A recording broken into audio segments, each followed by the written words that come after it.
And welcome back. Well, public school teachers are on strike in Seattle on what was supposed to be the first day of classes. Negotiations over pay and staffing shortages are among some of the issues at the center of that strike. ABC's Mona Kosar Abdi joining me now from Seattle with more on this. And Mona, I know that you have talked to some of these teachers. What are they saying, and what do you think will get them back into the classroom? Well, they have a lot to say. They're emotional. They are determined to reach an agreement with the school district. The teachers I spoke with say that both sides essentially have the same goal, getting the students back into the classroom. But they say that first and foremost, their priority is meeting the needs of the students. And they say until those needs are met, they will be out here on the picket lines. They say back in 2015, there was a tentative agreement on the table that would have allowed classes to resume while negotiations were still ongoing. But they said back in 2015, they struck a similar deal and nothing came of that. So now, again, they are determined to reach an acceptable deal that puts the students first. Kira. And so the Seattle Education Association is representing the teachers, right? And they actually took to Twitter earlier writing, "Our C bargaining team is working this morning. We are dedicated to coming to an agreement that meets students' needs." Okay, sounds good, but where is the reality check? Where do negotiations stand right now? Well, these negotiations have been going on for months. They agreed to authorize this strike after, again, that tentative deal was rejected, and 95% of the union members voted to authorize this strike.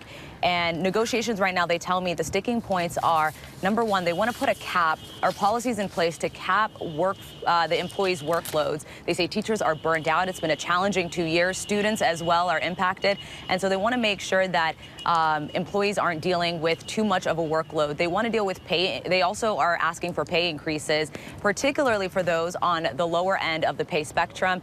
And they say they also want to have the right to take their personal days when they want. But they tell me the main sticking point is really staffing ratio. They want to make sure right now that there are 10 special needs or multilingual students to one teacher, and the school district is trying to expand that to 18, and they say that is just not acceptable. So I believe the main sticking point here is really those classroom sizes. Kira. So what are parents and students supposed to do while the teachers strike? Well, that is a good question, because tens of thousands of students that were supposed to start school today are actually at home. That puts parents in a bind. You know, they now have to deal with finding childcare. There are a lot of families that rely also on free lunches that the schools provide. And so the school district is working with the parents to reach out to community groups and help them with childcare resources. They are also providing free lunch that they can pick up at certain locations.